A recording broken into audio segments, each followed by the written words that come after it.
Oke, Bismillahirrahmanirrahim. Assalamualaikum warahmatullahi wabarakatuh. Alhamdulillah wa syukurillah wa la haula wa la quwata illa billah. Asyhadu an la ilaha illallah wahdahu la syarikalah wa asyhadu anna Muhammadan abduhu wa rasuluh la nabiyya ba'dah. Allahumma shalli wa sallim ala Muhammadin wa ala alihi wa ashabihi wa man tabi'ahum bil huda ila yaumiddin. Amma ba'du. Teman-teman yang terhormat dan yang berbahagia, pada kesempatan kali ini kita akan sama-sama membahas tentang salah satu tema, topik yang hangat sekali dibicarakan, yang mana pembahasan masalah resesi ini beberapa hari terakhir menjadi sebuah pembahasan yang sangat sering dibahas hampir setiap hari di media, di setiap ini, baik media massa, media cetak maupun yang lainnya. Dan alhamdulillah pada kesempatan kali ini kita sudah bersama dengan Bung Tufel dari Presidium Nasional FOSE, Forum Silaturahmi Studi Ekonomi Islam, Fel ya. FOSE itu ya. Forum dari Presidium Nasional. Benar. Forum Silaturahmi Ikatan Studi Ekonomi Islam, yang mana sudah berada di tengah-tengah kita. Sebagai mukadimah saja sebelum kita mulai apa yang akan dibahas, bahwa Indonesia pada kuartal sekarang menuju kuartal 3 ini mengalami penurunan cukup signifikan, yang mana kita tidak tahu sampai kapan ini laju ekonomi akan meningkat dan daya beli dari masyarakat itu akan kembali normal, terlebih saat ini sedang berada di pandemi. Oleh karenanya pada kesempatan kali ini kita akan sama-sama membahasnya dengan Bung Tufel yang sudah ada di tengah-tengah kita. Semoga apa yang kita bahas pada kesempatan kali ini bermanfaat dan juga akan menambah khazanah keilmuan kita dan memantik semangat kita untuk lebih peduli lagi dengan keadaan saat ini. Kepada Bung Tufel, kepadanya dipersilahkan Bung Tufel untuk langsung menyampaikan materinya. Baik. Bismillahirrahmanirrahim. Assalamualaikum warahmatullahi wabarakatuh. Waalaikumsalam warahmatullahi wabarakatuh. Ya, terima kasih kepada Saudara Fatah Azmi yang telah dari Telahan Institut yang telah memberikan kesempatan untuk kita berdiskusi pada sore kali ini. Jadi sore kali ini saya tidak akan ibaratnya satu arah, nggak saya berbagi ilmu karena ilmu saya juga masih sama-sama sedang belajar. Maka dari itu saya mencoba memantik untuk diskusi pada sore ini mengenai resesi. Dan tema yang diangkat atau judulnya juga menarik ya, di balik bayang-bayang resesi.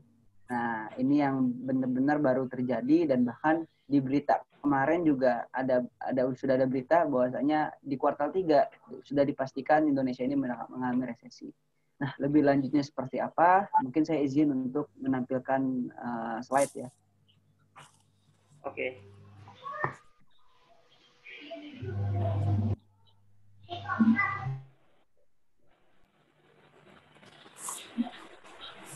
Sudah terlihat? Sudah jelas.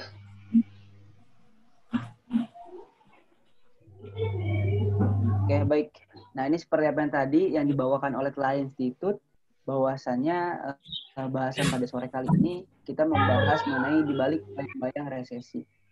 Apakah Indonesia ini bakal mengalami resesi ya atau tidak? Atau sebenarnya dalam membahas resesi ini mungkin bagi kita, mungkin bagi beberapa orang awam tuh belum mengerti apa itu resesi. Apakah resesi itu sama dengan krisis? Nah, apakah resesi itu segitu bahayanya? Dan kira-kira apa sih dampaknya? Ya, maka dari itu yang akan saya bahas pada malam kali ini. Nah, ini dia.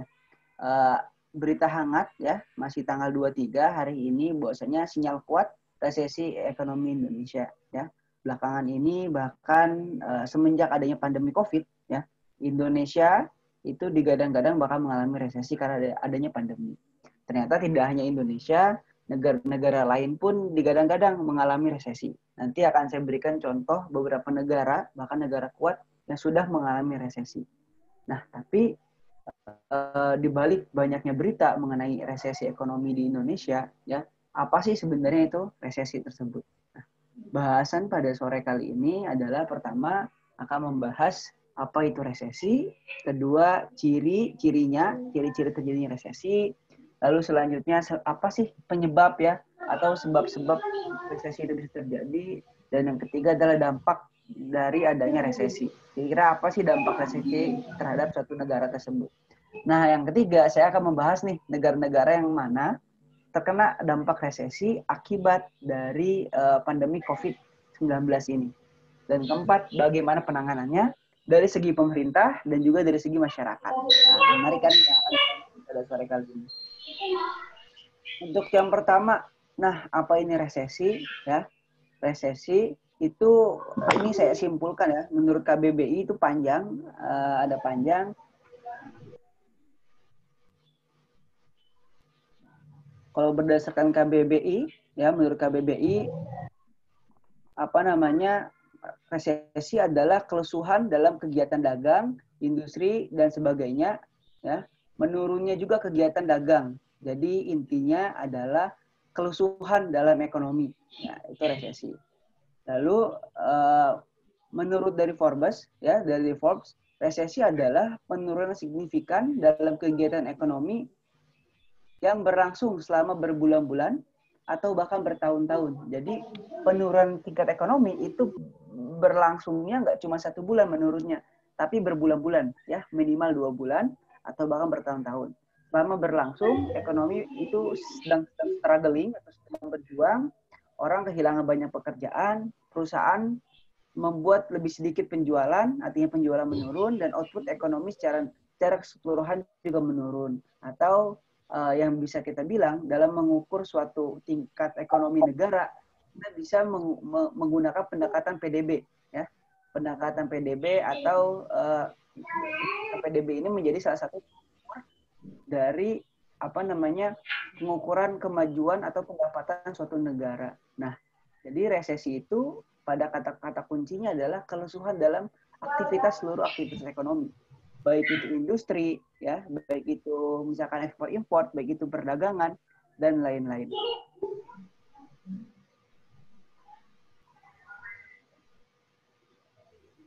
Nah, dari resesi ini, ya, itu ciri-ciri paling khas adalah terjadi pelambatan, ya, selama beberapa kuartal. Jadi mungkin bagi teman-teman semua di sini, kalau dalam bahasa ekonomi itu biasanya dibagi menjadi 4 kuartal, ya. Jadi kuartal itu ibaratnya kayak sesi ekonomi lah. Jadi ada Q1, Q2, Q3 dan Q4.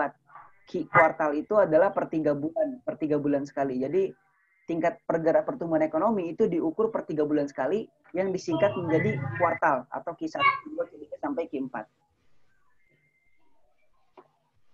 Nah, setelah kita membahas apa itu resesi, ya kan di sini jadi resesi itu beda ya dengan krisis, hanya pelambatan ekonomi. Nah, lalu selanjutnya yang kedua, nah apa sih ciri-ciri terjadinya resesi? Ya, ciri-ciri terjadinya resesi di sini saya merangkumnya menjadi 4. Ya, yang pertama ada penurunan PDB atau kebanyakan dari produk domestik bruto atau pendapatan bruto suatu negara tersebut itu menurun, ya, dan juga terjadi penurunan dari pendapatan real. Pendapatan real di sini yang dimaksud adalah pendapatan dari masyarakat itu sendiri, pendapatan dari sektor real. Ya. Bisa kita lihat karena ada pandemi, pemerintah melakukan apa? Melakukan PSBB, ya kan? Melakukan PSBB berkala, melakukan PSBB besar-besaran. Nah, ketika ada PSBB tersebut, sektor-sektor real seperti restoran, seperti orang-orang emperan, jadi benar-benar sektor, jadi kan di ekonomi itu ada sektor real sama sektor finansial. Sektor finansial seperti perbankan, ya, saham itu sektor finansial. Tapi sektor real, sektor dagang biasa gitu, seperti masyarakat, seperti restoran dan lain itu termasuk sektor real. Nah, dengan adanya pandemi, ya kan, itu aktivitas dagang masyarakat agak sedikit terhambat, ya kan, di mana pada saat itu saja seperti pasar besar seperti Tanah Abang itu ditutup ya untuk selama 2 minggu, bahkan ketika dibuka pun tuh bergilir. Artinya ada penurunan pendapatan dari segi pendapatan real itu yang dimaksud. Nah, karena dari PSBB tersebut ada pelambatan atau penghambatan dari sektor real, maka dampaknya adalah kebenturan dari PDB ini, ya, di mana dari PDB ini itu menyangkut mengenai pendapatan masyarakat, mengenai penerimaan negara, nah ini akan berkurang karena adanya resesi tersebut.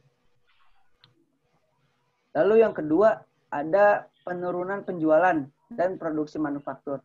Nah, begitu juga dari perusahaan-perusahaan, baik dari manufaktur, pabrik-pabrik, ya, itu pasti ya terjadi penurunan.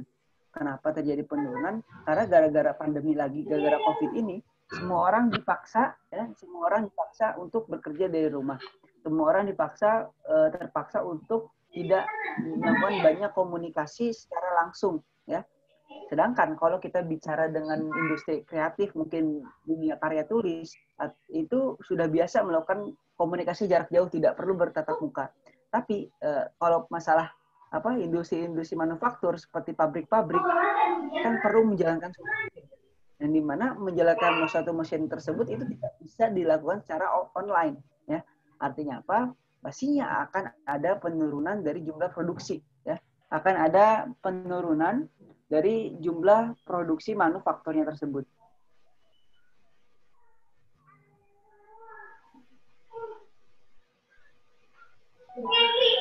Saya juga makan WhatsApp. Saya pada satu dulu.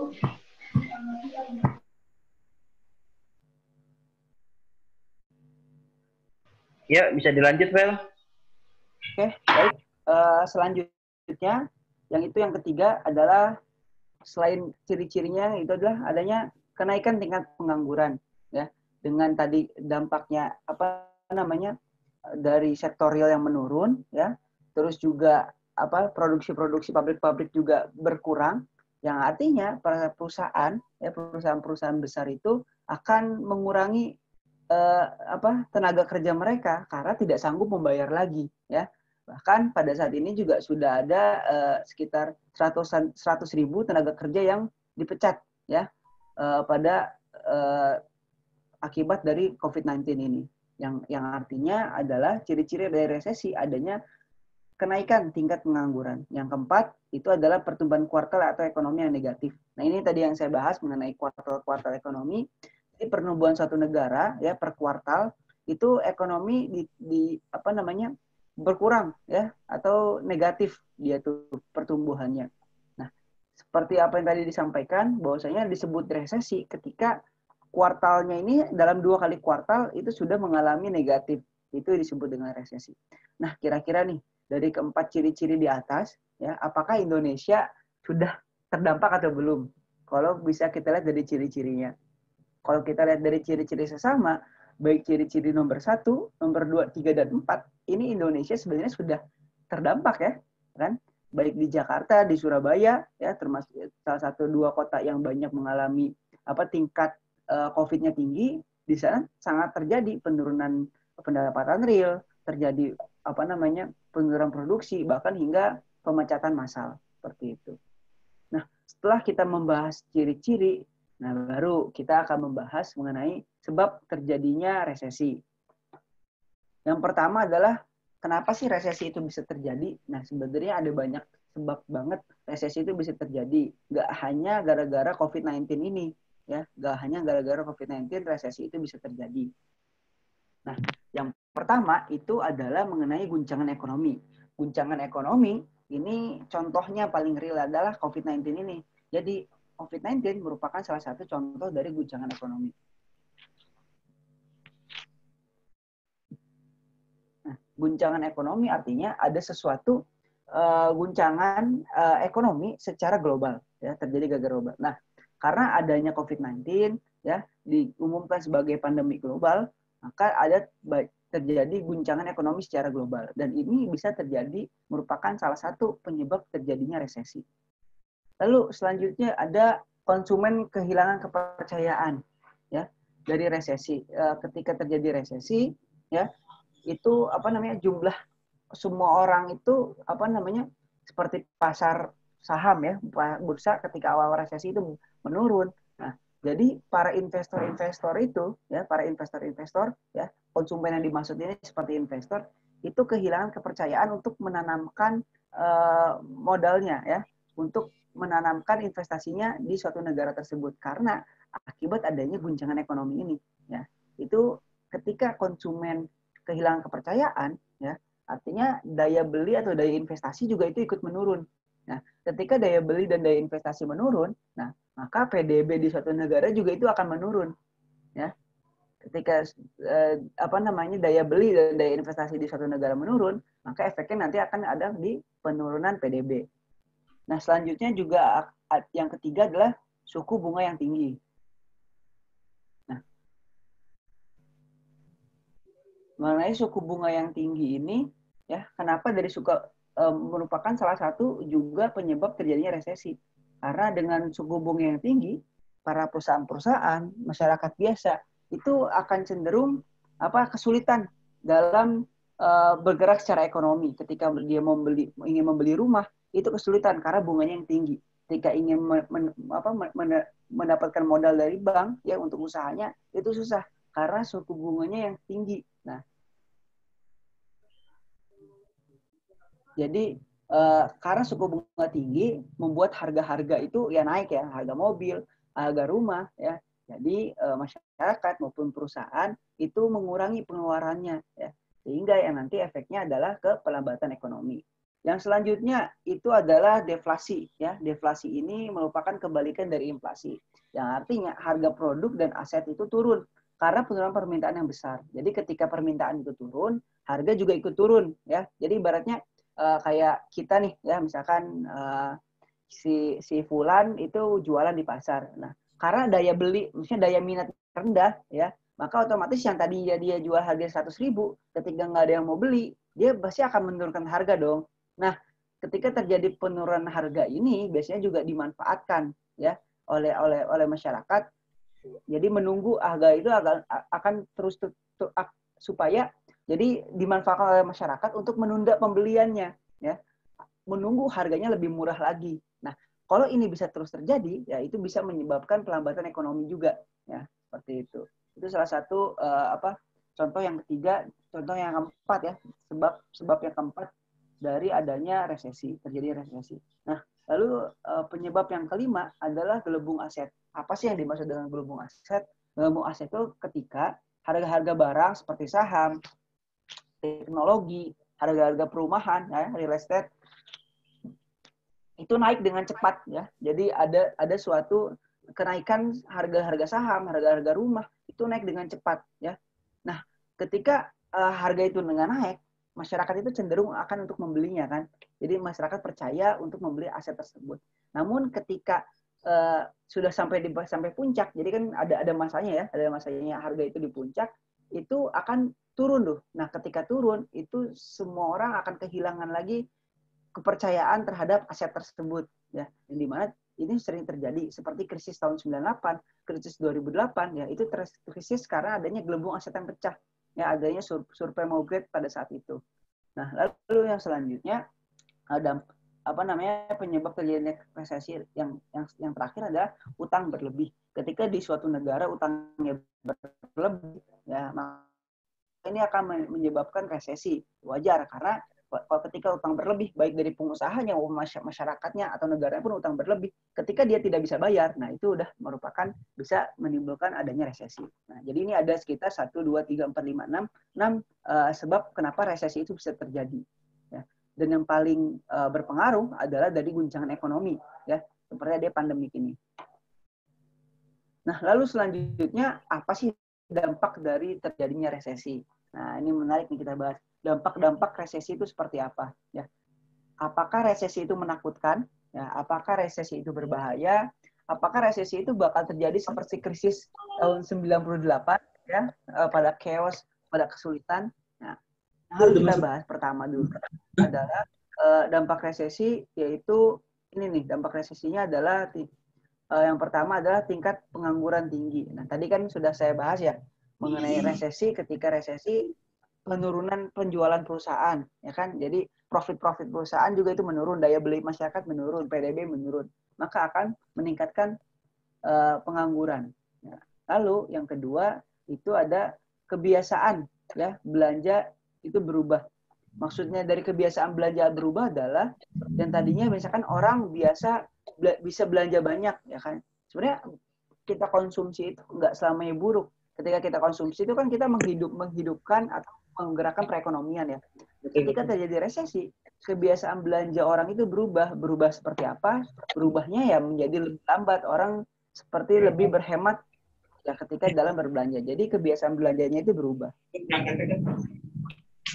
Lalu yang selanjutnya itu adalah penjualan lambat ya. Ini tadi efek ya. Jadi karena tadi produksi menurun, terus masyarakat juga daya belinya menurun, maka penjualan itu melambat ya.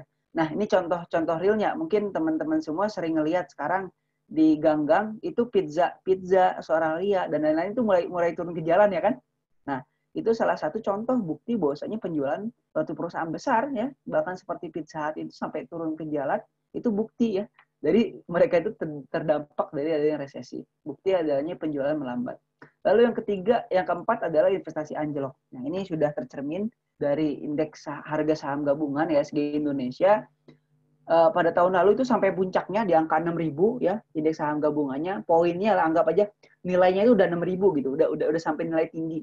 Nah, tapi gara-gara pandemi ini turun lagi nilainya jadi ke 4.000. Ya, itu di awal pandemi sampai 4.000. Sekarang sudah mau ke 5.000 lagi. Udah 4.900 sampai 5.000. Tapi itu membuktikan bahwasanya ya adanya investasi anjlok. Itu bukti dari dampak dari resesi. Yang selanjutnya ya, yang kelima, ini yang paling besar, itu adalah ekonomi berkurang ya. Karena dari dampak investasi dan konsumsi yang menurun, maka otomatis penerimaan dari negara juga berkurang ya. PDB di sini merosot. Nah, ini PDB ini atau penerimaan negara salah satu contoh bukti bagaimana kita melihat satu negara itu resesi atau tidak ya. Jadi ada 5 dampak resesi. Yang pertama, tingkat pengangguran yang tinggi. Kedua, kebiasaan belanja berubah, cenderung melambat. Yang ketiga, penjualan menjadi lambat juga ya karena daya belinya menurun. Keempat, investasinya anjlok. Kelima, ekonomi di suatu negara itu berkurang. Bahkan bisa sampai ke angka negatif. Seperti itu.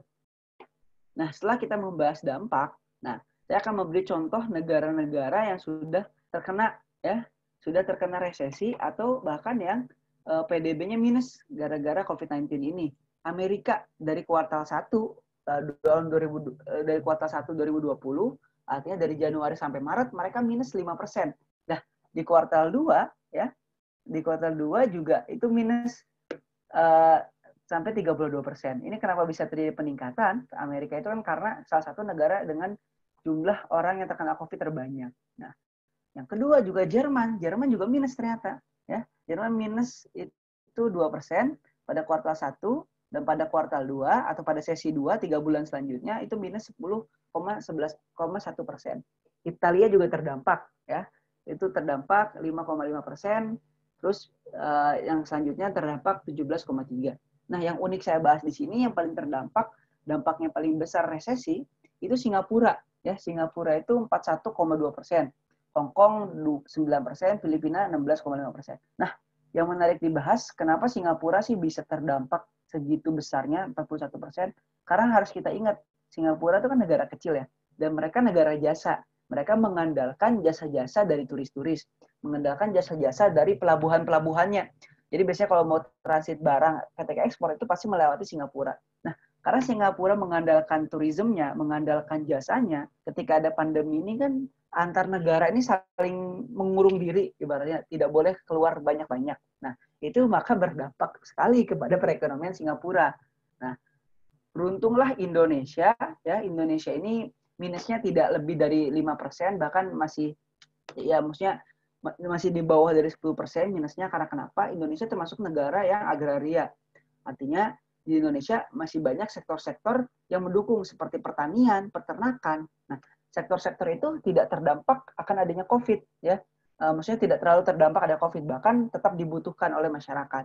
Nah, jadi kita harus berterima kasih kepada para petani dan juga peternak, salah satunya yang telah bisa menyelamatkan ekonomi Indonesia pada saat ini. Karena ya kebutuhan-kebutuhan itu tetap dibutuhkan ya. Tidak seperti Singapura yang mengandalkan dengan turismenya. Seperti kita tahu di Indonesia juga berapa banyak travel yang rugi, berapa banyak pusat-pusat hiburan juga yang mengalami kerugian, ya hotel-hotel mengalami kerugian karena ya dari dampak COVID pandemi ini yang kita tidak bisa kemana-mana seperti itu. Jadi ternyata banyak loh negara-negara juga yang terkena akibat COVID. Yang paling parah itu Singapura. Nah, lantas bagaimana dengan Indonesia nih? Apakah Indonesia itu terkena dengan resesi atau tidak. Nah, ternyata per kemarin ya Indonesia itu sudah resmi resesi ya. Angka pastinya belum pasti berapa, cuman secara perhitungan dari Kemenkyu ya yang dipimpin oleh Ibu Sri Mulyani, bahwasanya Indonesia itu udah pasti. Jadi sebelumnya nih sebelum ada berita ini, itu pada kuartal 3 Indonesia itu diprediksi antara 0% atau minus 1%. Jadi masih ada peluang untuk tidak terjadi resesi. Tapi ini udah resmi rilis, nggak mungkin 0% itu udah nggak mungkin. Akhirnya dikeluarkanlah rilis bahwasanya Indonesia sudah pasti mengalami resesi di kuartal ketiga, minusnya itu diprediksi sekitar 2,9%. Nah, artinya Indonesia pada saat ini udah mengalami resesi. Tapi dalam pidatonya, Bu Sri Mulyani bilang bahwasanya resesi ini tidak usah perlu ditakutkan berlebihan. Resesi tidak apa ya, berbeda dengan depresi ya. Jadi berbeda dengan krisis ya. Resesi ini baru pelambatan ekonomi. Jadi harus dibedakan resesi dengan krisis. Resesi ini baru terjadi pelambatan ekonomi ya. Ekonomi yang minus secara berbulan-bulan. Ya nanti dampaknya bisa krisis. Tapi kata Bu Sri Mulyani tenang saja karena pemerintah sedang mencoba melakukan pendorongan ekonomi penanggulangannya. Nah, kalau kita tahu Indonesia ini bakal resesi, bahkan negara-negara lain juga bakal resesi. Nah, sebenarnya apa sih yang bisa kita lakukan? Nah, kira-kira yang terakhir, saya akan membahas apa yang perlu kita lakukan dalam menghadapi resesi ini. Walaupun kata Bu Sri Mulyani, resesi itu tidak begitu menakutkan ya dibandingkan dengan krisis. Tapi apa sih kira-kira yang bisa kita lakukan? Nah, yang bisa kita lakukan itu saya di sini membaginya menjadi dua, ada dari segi pemerintah dan segi masyarakat. Artinya apa yang pemerintah bisa lakukan dan apa yang kita bisa lakukan. Nah, dari segi pemerintah itu setidaknya ada 3 langkah yang bisa dilakukan. Yang pertama itu adalah menjaga konsumsi nasional. Ya.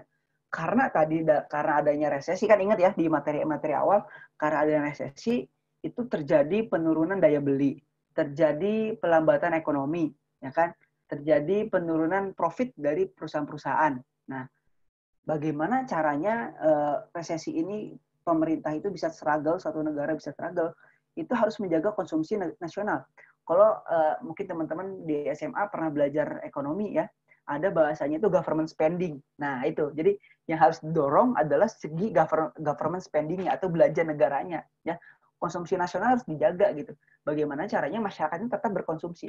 Ya, gimana caranya? Ya, kan masyarakat pendapatannya menurun nih ya. Mungkin ada yang berdampak seperti ASN aja gajinya dipotong sekitar 30%. Nah, itu kan berarti ada penurunan daya beli. Nah, bagaimana caranya pemerintah menjaga konsumsi nasional? Nah, makanya pemerintah itu melakukan bantuan sosial, ya kan? Ada bansos-bansos yang diberikan, itu merupakan langkah pemerintah dalam penanganan dalam upaya penjagaan konsumsi nasional.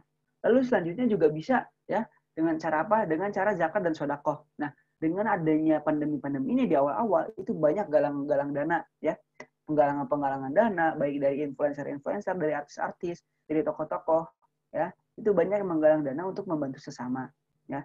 Seperti Endozel membuat warteg gratis ketika di kala pandemi ya. Dan masih banyak lain. Atau yang Ketua Mu'alaf Crisis Center ya, itu juga bahkan hingga menjual rumahnya kan ya, hingga menjual rumahnya untuk membantu orang-orang pandemi. Nah, kenapa tadi dari sodako ya, bantuan sosial ini bisa menjaga konsumsi nasional? Karena dengan adanya sodako dan juga bantuan-bantuan sosial itu menggerakkan konsumsi masyarakat ya. Ada ekonomi yang bergerak, ada toko yang terairi ya, ada kegiatan ekonomi yang bergerak karena adanya daya beli di sana. Nah, lalu juga zakat. Nah, yang menarik di sini fakta membuktikan dari Basnas ya, dari Basnas di websitenya bisa dicek teman-teman semua. Ternyata ketika pandemi ini kan kita pikir zakat ini akan berkurang ya. Ternyata penerimaan zakat ini bertambah secara total itu 30%. Ya, malah penerimaan zakat itu bertambah. Tapi penerimaan zakat bertambah juga diiringi dengan yang akan menerima juga bertambah. Tapi ini menandakan bahwasanya ketika pandemi ternyata zakat malah meningkat. Nah, 3 sektor inilah yang bisa menjaga konsumsi nasional. Lalu yang kedua, pemerintah harus melakukan apa? Pemerintah itu juga dalam menangani resesi harus menjaga investasi ya, harus menjaga kepercayaan investor. Nah, makanya pada saat itu pemerintah sempat mengeluarkan yang obligasi jangka panjang sepanjang sejarah Indonesia. Nah, itu gunanya untuk apa ya? Untuk mendapatkan dana juga dan juga untuk memulihkan kepercayaan investor. Ya. Karena dari adanya investasi ini bisa mengenjot juga bisa mendobrak dari adanya segi pemerintah. Nah, lalu juga seperti di sektor-sektor perbankan ya, itu sudah banyak ya pemerintah menggalangkan seperti apa ya? Bantuan usaha. Jadi selain dari bantuan sosial ya, perbankan bekerja sama dengan pemerintah BUMN ya yang itu memberikan bantuan-bantuan berupa modal-modal usaha. Jadi tetap UMKM itu diberikan modal usaha ya untuk menjaga dari kestabilan ekonomi seperti itu. Dan yang ketiga adalah mendorong kebijakan fiskal. Nah, yang ketiga selain dari government spending yang harus diiniin, pemerintah juga harus mendorong kebijakan fiskal. Artinya memperkuat kebijakan fiskalnya nih, ya, dengan adanya penghapusan pajak, pengurangan pajak, ya. Karena semua orang kan sedang lagi susah ya. Ketika pemerintah ingin masyarakat bisa survive, ingin masyarakat bisa bertahan, seharusnya bukan mengumpulkan pajak lebih banyak, tapi adalah mengurangi pajak-pajak yang ada. Ya. Seperti yang kemarin pajak-pajak motor ya, pajak-pajak STNK itu kan sempat tidak ada denda telat bayarnya, ya kan artinya di situ. Dan juga pajak-pajak usaha juga dihilangkan untuk sementara waktu. Nah ini benar kebijakan-kebijakan yang positif yang bisa yang pemerintah lakukan untuk menjaga dari resesi. Nah lalu yang terakhir adalah apa sih yang bisa kita lakukan ya, kita sebagai masyarakat biasa apa yang bisa kita lakukan. Ini saya merangkumnya ada 4 langkah. Pertama, kita bisa berhemat ya atau mengurangi gaya hidup kita ya. Mungkin lagi-lagi susah kayak gini ya kita jangan jangan berboros ya. Kita nggak boleh boros. Artinya ya, kita harus berhemat dan mengurangi gaya hidup karena kita nggak tahu pandemi ini sampai kapan. Yang kedua, selain kita berhemat, tapi kita juga harus tetap berbelanja. Ya.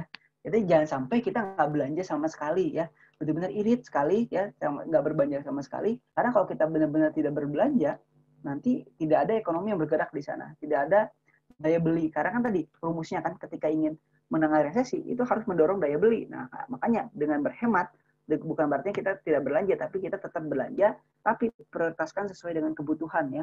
Kebutuhan-kebutuhan yang penting terlebih dahulu. Lalu yang ketiga adalah menyiapkan dana darurat. Nah ini penting nih buat kita semua.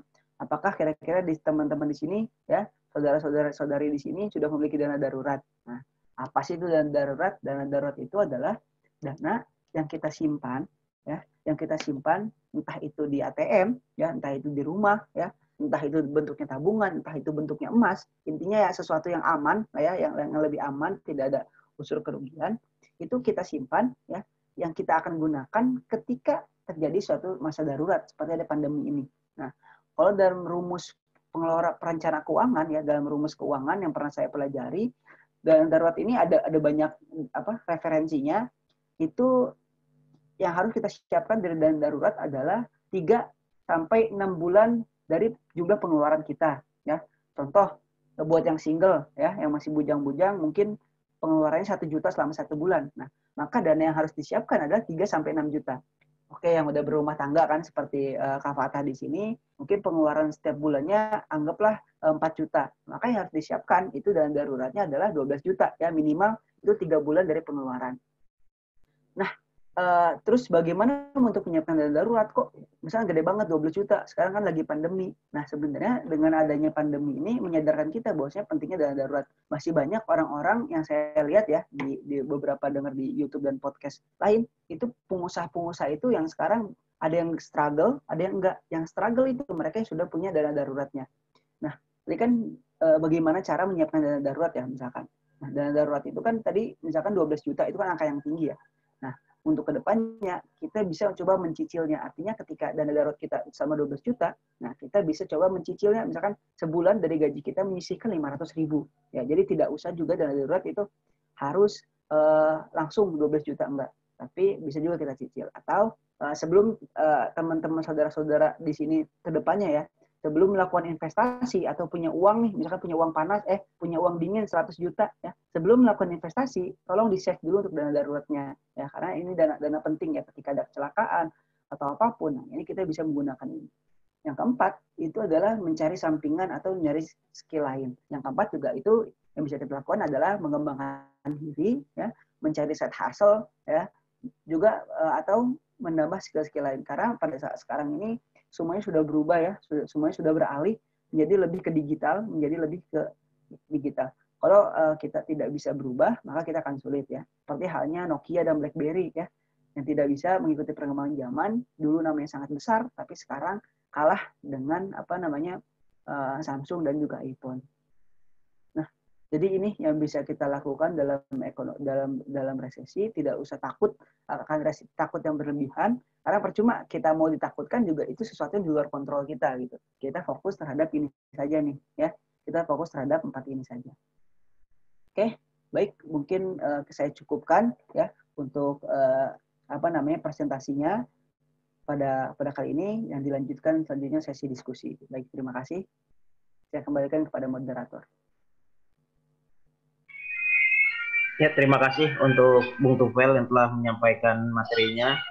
Sungguh sangat mencerahkan untuk kita semua, lagi-lagi yang masih awam tentang resesi, bahwa resesi saat ini perlu kita sikapi, tidak perlu terlalu gusar, tapi kita harus sikapi dengan kepala dingin, bahwa kita harus bergerak lebih agar kita siap ketika nanti apapun yang terjadi kita tidak terombang-ambing tengah jalan. Mungkin dari teman-teman yang ikut diskusi ini ada yang ingin bertanya. Jika ingin bertanya langsung bisa di unmute saja mikrofonnya dan langsung ditanyakan kepada Bung Tufel. Karena mungkin ada 1-2 penanya yang ingin ditanyakan. Ada yang ingin bertanya? Jika tidak, mungkin ini Bang Tufel. Ya, gimana? Ya, kalau ini, Pel, kan kalau pandemi ini nggak diprediksi sebenarnya, ya. Dari tahun lalu nggak sampai diprediksi seperti ini, Pel, ya. Tiba-tiba mendadak, tiba-tiba mendadak dan langsung lonjakannya turun. Dan kita juga nggak bisa prediksi kan sampai kapan akan selesainya. Mungkin dari Tufel sendiri, Pel, ini kalau seandainya investasi dari luar tidak masuk, PHK terus-menerus terjadi, ya, dan juga SDM kita juga tidak siap dengan keadaan seperti ini. Kalau menurut Tufel, skill apa yang diperlukan oleh generasi muda terutama generasi muda, apalagi generasi yang sudah masuk usia uzur gitu. Apa yang harus mereka lakukan gitu? Karena kalau generasi muda itu kan bisa lah dia untuk mencari atau berlatih tentang skill, tapi untuk orang-orang yang udah sedikit lagi pensiun, orang-orang di atas 50, 45, itu mungkin dari Tufel pandangannya seperti apa, Pel? Oke, berarti ini buat yang yang buat senior ya? Ya, senior yang sudah ingin pensiun gitu kan, ya? Yang udah ingin pensiun. Iya. Okay. Nah, mungkin yang bisa dilakukan ketika yang udah mau pensiun ketika pandemi ini, mungkin bisa coba pertama restrukturisasi aset. Jadi maksudnya restrukturisasi aset itu kita tuh menghitung. Jadi menghitung nih kan udah pensiun nih, menghitung kira-kira aset apa yang sudah kita punya, kira-kira ada utang nggak nih, ya, kita tuh ada utang apa enggak. Artinya kalau kita misalkan ada utang dan kita punya aset di mana, itu asetnya itu bisa kita cairkan, bisa kita coba cairkan untuk menutupi hutang-hutangnya, ya. Artinya maksudnya adalah pembersihan dari kekayaan kitanya terlebih dahulu, karena kan biasanya yang orang-orang yang sudah pensiun kan udah lebih mapan gitu, ya Bang, ya kan, udah mapan kan. Nah, maka itu perlu adanya traffic cash flow gitu. Jadi artinya untuk pengukuran dari kekayaannya, kira-kira ada hutang, ada apanya, ya coba untuk dibersihkan. Nah, ketika misalkan biasanya kan suka nyimpen rumah, nyimpen tanah, ya kan. Nah, mungkin itu bisa coba dicoba dijual, ya, atau coba nantinya untuk cash. Karena kan walaupun ada pandemi gini, walaupun punya tanah tapi susah kan biasanya punya tanah banyak tapi nggak punya cash, kan susah untuk bertahan hidup gitu ke depannya. Nah, itu mungkin salah satu yang bisa dilakukan ketika masa-masa seperti kayak gini. Oke. Baik. Pel, kalau konsep, kan Anda pernah dengar ya konsep printing money, Pel? Itu kalau di tengah resesi printing money itu maksudnya kayak gimana, Pel, ya? yang ini bukan yang Mardigo Iya, bukan? Mardigo ya. Bosman itu. Iya, Menurut ente gimana itu? Bosman. Maksudnya gimana itu kalau kayak gitu? Iya, maksudnya itu jadi pemerintah ya, pemerintah itu Ya. ngeprint uang. Pemerintah ngeprint uang sendiri ya untuk suatu proyek ya, yang dimana uang itu sebenarnya ntar bakal kembali ke pemerintah lagi. Nah, ya kan jadi uangnya. Jadi pemerintah nggak ngeprint uang nih, misalkan 1 triliun. 1 triliun itu untuk suatu proyek. Nah kan ketika ada proyek tersebut kan, berarti kan ada banyak-banyak vendor tuh. Akhirnya ntar ada banyak juga ekonomi yang tergerak. Ya kan? Uang itu akan kembali ke pemerintah. Nah tapi sebenarnya kalau itu uangnya itu nggak kemana-mana, artinya khusus untuk proyek tersebut, itu sebenarnya bisa bagus juga gitu. Bisa ngedorong ekonomi. Tapi yang bahaya ketika udah nyetak uang banyak-banyak, tapi uangnya ini tidak 100% tuh ke sana gitu. Mungkin ada permainan di baliknya, ya kan? Misalkan uangnya ada pemotongan untuk digunakan yang lain oleh pemerintah, ya. Misalkan kita tahu lah ya kan, ada beberapa permainan mungkin. Nah itu malah bisa menyebabkan inflasi fatalnya ya. Nah akan bisa terjadi kayak tahun 98 inflasi tinggi lagi. Karena kan jumlah uangnya beredar makin banyak gitu. Sedangkan uang itu tidak kembali lagi kepada pemerintah. Dan ini Vel, kalau statement Bu Sri Mulyani itu, halo, suara saya terdengar nggak, Vel? Masuk. Ya, masuk. Seandainya kita tidak perlu riskan atau tidak perlu khawatir terlalu lebih dengan adanya resesi, apa ini hanya sekedar menenangkan saja, atau ini suatu tanda gitu, tanda-tanda misalnya warning bagi kita bahwa jangan sampai kita jangan terlalu tenang gitu. Kalau dianggapnya tenang, nanti seperti misalnya kayak COVID di awal-awal gitu. Oke, tenang, nggak kenapa-napa. Apakah resesi ini ketika dia diutarakan, ya dia tidak terlalu khawatir, jangan terlalu cemas, tapi nanti di akhirnya masuk depresi dan akhirnya terjadi hal yang tidak dimungkinkan, itu menurut Tufel gimana? Oke. Kan menurut saya statement Bu Sri Mulyani, kalau kita pakai point of view beliau kan Menteri Keuangan. Nah, dari segi Menteri Keuangan, beliau menyampaikan seperti itu ya tujuannya untuk menenangkan masyarakat sebenarnya. Ya kan? Karena dari resesi ini kan rame kan di berita-berita resesi gitu. Dan mungkin banyak orang juga menganggap resesi itu udah pasti krisis gitu. Nah, itu mungkin maksud dari Bu Sri Mulyani untuk menenangkan agar mindset orang tuh tidak bahwasanya resesi ini bakal terjadi krisis, bakal langsung krisis, enggak. Mungkin dari saya menenangkan, beliau itu menenangkan. Tapi juga dengan catatan ya kita juga nggak boleh terlalu tenang gitu. Nggak boleh terlalu tenang, ya harus tetap mempersiapkan segala peluang-peluang yang ada ke depannya gitu. Kan kita nggak tahu kan apa terjadi resesi atau tidak. Mungkin dari teman-teman yang lain yang ikut di diskusi ini mungkin tidak terlalu banyak, tapi jika ada yang ingin ditanyakan dengan Bu Tufel, boleh ditanyakan. Kami persilahkan kepada teman-teman yang sudah gabung di sini. Ada Bang Tukul, ada Mbak Fani, ya, ada Pak Ujang, ada Mbak Umi juga di sini, bisa ditanyakan ke Mas Tufel. Ya, untuk yang lainnya. Assalamualaikum Bang, izin ya. Bang bertanya Bang. Oke siap. Ya, silakan. Selamat sore Bang ini Tukul. Kan siap Bang. Izin bertanya ya Bang ya, berkaitan dengan resesi dan dampaknya, misalkan kalau di perdesaan gitu Bang, di pertanian itu Kak, apakah ada dampak yang melonjak dari resesi kayak gitu? Dimana kadang-kadang permainan tengkulak sayuran itu kadang-kadang di pedesaan atau yang bidang pertanian itu harganya anjlok kayak gitu. Itu apa ada dampak yang signifikan atau tidak gitu Bang, kalau di dalam resesi pertanian? Oke. Bicara resesi dan dampaknya terhadap pertanian ya, kalau kita bicara ada dampaknya pasti ada ya.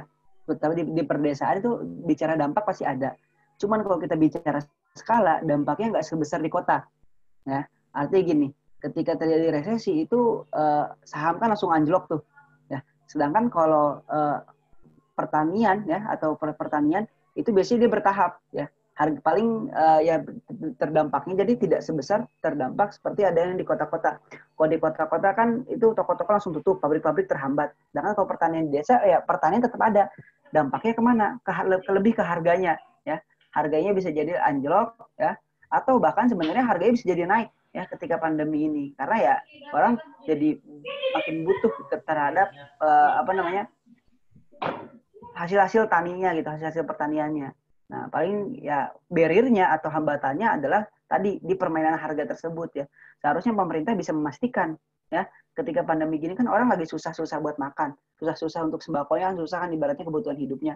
Harusnya pemerintah bisa memastikan kebutuhan dasarnya dari pertanian itu terpenuhi masyarakat. Jadi tidak ada permainan. Harusnya ini tugas bagi pemerintah sebenarnya ya yang memantau seperti itu. Siap, Bang. Makasih, Bang. Yuk, terima kasih Bang Tukul atas pertanyaannya. Sehat selalu. Amin. Siap, Bang. Ya, Bang Tupel. Ya. Bang, berarti kalau seandainya kita kembali ke desa, kembali ke daerah pesisir pantai, berarti kita minimal harus punya lumbung pangan ya di daerah-daerah tersebut ya. Kita pun kalau di kota bisa, bagaimana kita membangun swadaya masyarakat agar kita tidak terlalu kesulitan ke depannya gitu. Ya. Tapi saya kira ini di awal pandemi mungkin rasa solidaritas seperti yang tadi disampaikan tuh bagaimana zakat itu naik, ya zakat naik. Itu solidaritas di awal-awal itu mungkin orang udah saling support bagaimana turun ke jalan, membagikan masker dan yang lainnya. Tapi samping datang ke sini kan orang kayaknya udahlah, ya angetnya di awal ke sini-sini nanti akhir-akhirnya saya juga kurang mengerti dan wallahu alam ya apa yang bakal terjadi. Tapi menurut Bung Tupel konsepsi lumbung pangan di daerah-daerah itu seperti apa gitu? Sebenarnya konsumsi lumbung pangan di daerah itu seharusnya yang diprioritaskan sih sama pemerintah sekarang ya. Karena gini, dengan adanya pandemi ini ya harusnya ya pemerintah itu sadar ini tuh momen sebagai penguatan internal kita. Internal yang dimaksud adalah penguatan dari segi pemenuhan kebutuhan dasar suatu negara tersebut ya. Sembakonya itu hadir dari Indonesia sendiri. Yang biasanya kan kita import kan. Nah, kita kan import karena pandemi kan import susah, ekspor susah kan. Import susah. Nah, artinya ini kesempatan bagi pemerintah untuk memperbaiki supply chain-nya. Supply chain dari kebutuhan dasar pokok-pokok pertanian ya, lumbung pangan. Itu bagaimana caranya ya pemerintah harus bisa menyediakan sendiri ya. Buktinya di beberapa daerah itu udah banyak yang tiba-tiba ada desa tanaman ya kan, udah mulai orang jadi tiba-tiba di desa itu jadi bercocok tanam. Nah, artinya ya bagaimana caranya dengan ada lumbung pangan ini, dengan ada pandemi ya, lumbung pangan ini bisa diprioritaskan oleh pemerintah. Jadi kedepannya nih gara-gara ada pandemi Indonesia bisa lebih mandiri Bang dari segi pangan gitu. Itu sih seharusnya ya yang dilakukan. Terima kasih Bang Tufel. Mungkin satu penanya terakhir dari yang hadir di sini sebelum closing statement dari Bung Tufel karena sudah mendekati pukul 5. Ada Mbak Fani, mungkin ada yang ingin ditanyakan, Mbak Fani Nabila Anggara. Terus Pak Ujang, mungkin ada yang ingin ditanyakan kepada Tufel. Ya saya kira mungkin sudah cukup jelas untuk terutama buat teman-teman yang awam gitu Fel ya. Karena selama ini resesi kenapa kita angkat tema bayang-bayang resesi karena namanya bayang-bayang kan gelap. Kalau gelap itu orang kebingungan gitu. Wah, ini kayak gimana gitu. Makanya adanya materi hari ini dari Bang Tufel semoga mencerahkan gitu. Bagaimana membawa kita dari kegelapan menuju hal yang mencerahkan. Jadi minaz zulumat ilan nur lah istilah kata agar nanti nggak kebingungan. Ya, jadi untuk Bang Tufel closing statement nih untuk keadaan kita seperti saat ini, terlebih lagi dengan tema besar yang kita angkat pada hari ini, apa yang ingin disampaikan agar kita termotivasi, terutama kaum muda agar lebih produktif, inovatif dan kreatif, dan jangan sampai kita tergilas oleh zaman. Mungkin Bang Tufel silakan. Oke.